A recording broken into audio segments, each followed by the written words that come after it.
السلام عليكم ورحمة الله وبركاته.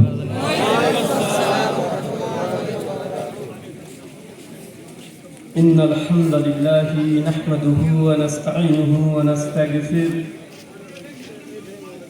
ونعوذ بالله من شرور أنفسنا ومن سيئات أعمالنا من يهده الله فلا مضل له ومن يضلل فلا هادي له واشهد ان لا اله الا الله وحده لا شريك له واشهد ان محمدا عبده ورسوله اما بعد فان خير الحديث كتاب الله وخير الهدي هدي محمد صلى الله عليه وسلم وشر الأمور محدثاتها وكل محدثة بدعة وكل بدعة ضلالة وكل ضلالة في النار. أعوذ بالله السميع العليم من الشيطان الرجيم من همزه ونفخه ونفسه. بسم الله الرحمن الرحيم.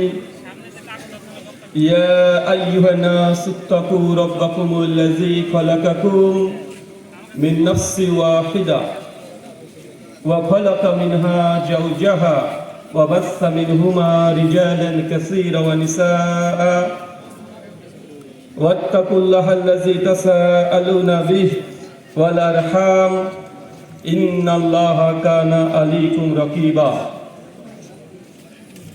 يا أيها الذين آمنوا اتقوا الله حق تقاته ولا تموتن إلا وأنتم مسلمون.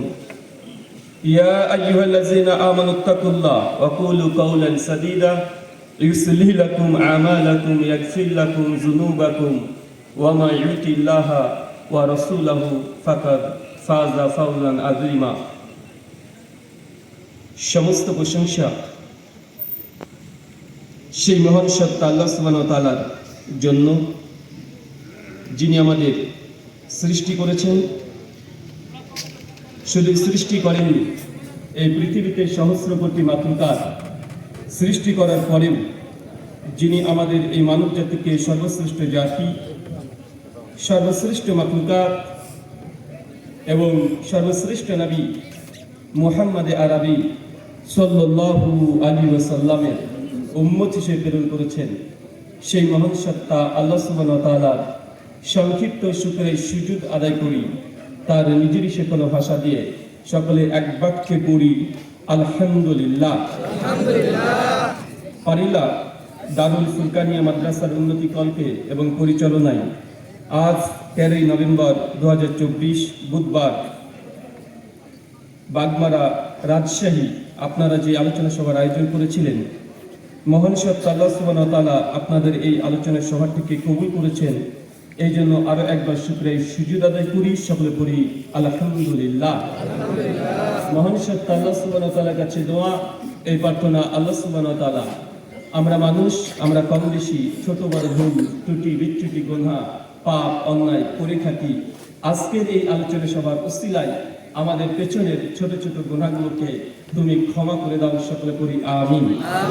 মহান সত্তা আল্লাহ সুবহানাহু ওয়া তাআলার কাছে দোয়া, এই প্রার্থনা, আল্লাহ সুবহানাহু ওয়া তাআলা আজকের এই আলোচনা সভাটিকে সফল করার জন্য যারা সার্বিক দিক থেকে সাহায্য এবং সহযোগিতা করেছেন, তাদের প্রত্যেকের স্বতন্ত্রভাবে নাম নিয়ে শুকরিয়া আদায় করা সম্ভব নয়। তারপরে যারা অর্থ, শ্রম, মেধা, দোয়া, পরামর্শ এবং দূর দূরান্ত থেকে যেসব দিনী ভাই এবং বোনেরা আলোচনা শ্রবণের উদ্দেশ্যে একত্রিত হয়েছে, আল্লাহ সুবহানাহু ওয়া তাআলা তুমি তাদের প্রত্যেকের নেক নিয়াত এবং নেক আমলগুলোকে কবুল করে নাও, সকলে পড়ি আমিন। সম্মানিত সুধী, বাদ মাগরিব থেকে বিভিন্ন আলোচক তারা পবিত্র কোরআনুল কারীম এবং হাদিসে মুবারাকা থেকে অনেক গুরুত্বপূর্ণ আলোচনা আপনাদের সামনে পেশ করেছেন।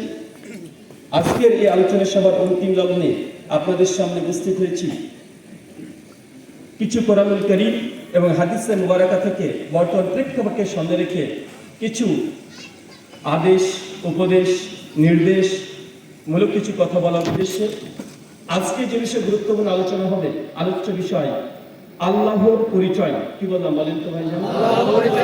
আল্লাহর পরিচয় জানার দরকার আছে না নাই? প্রত্যেকটা কাজ মুমিন যখন যেভাবে যে অবস্থানে থাক না কেন, মুমিনের জবান থেকে, জিহ্বা থেকে একটা ধ্বনি সবসময় বের হয়, সেটা জামে তিরমিজি হাদিস 3883-তে আল্লাহ নবী জানিয়ে দিয়েছেন, আলহামদুলিল্লাহ আলা কুল্লি হাল ফি কুল্লি মাকাম। যে অবস্থায় থাকেন, হসপিটালে শুয়ে আছেন, আপনি জিজ্ঞেস করছেন ভাই কেমন আছেন, মুসলমানের মধ্যে কি বের হবে? আলহামদুলিল্লাহ। আপনার আব্বা মরে গেছে, সামনে আছেন, গিয়ে আপনাকে সালাম দিয়েছি, ভাই কেমন আছেন, কি বলতে হবে? আলহামদুলিল্লাহ। জামে তিরমিজি 1021 নম্বর হাদিস।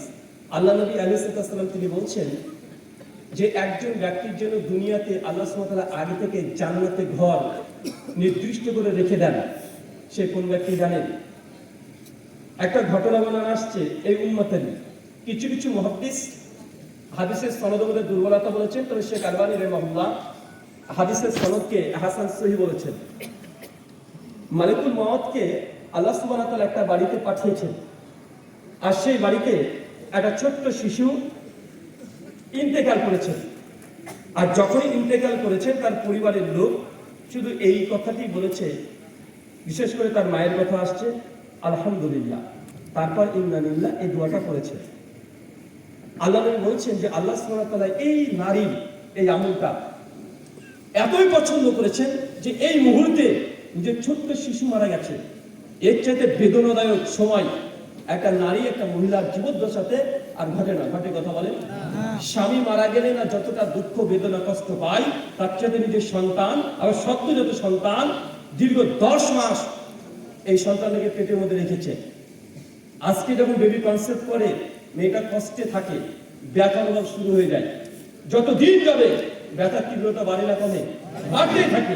যত দিন যাবে কষ্ট বাড়তে থাকে, অপেক্ষায় থাকে যে কবে এই বাচ্চাটিকে দুনিয়াতে আল্লাহ সুবহানাহু ওয়া তাআলা রিজিক দেবেন। পেটের মধ্যে আছে, রিজিক পাচ্ছে। কার রিজিক? আল্লাহ সুবহানাহু ওয়া তাআলার পক্ষ থেকে। কার মাধ্যমে? মায়ের মাধ্যমে আল্লাহ সুবহানাহু ওয়া তাআলা রিজিক দিচ্ছেন। কত কষ্ট, বেদনা, তারপরেও ওই নারী যদি তার সন্তানের মৃত্যু মারা গেছে, এটার পরেও যদি আল্লাহ আমি যে 10 মাস কষ্ট করেছি, আমার তোমার প্রতি কোনো অভিযোগ নেই, হৃদয় থেকে, অন্তর থেকে যদি বলে যে আল্লাহ তুমি সন্তানকে নিয়ে নিয়েছো, এটা তোমার দুঃখ নেই, কষ্ট নেই, তোমার ফায়সালা আমি মেনে নিলাম, আলহামদুলিল্লাহ, এই সময় যদি বলে, আল্লাহ বলছেন বাইতুল ফিল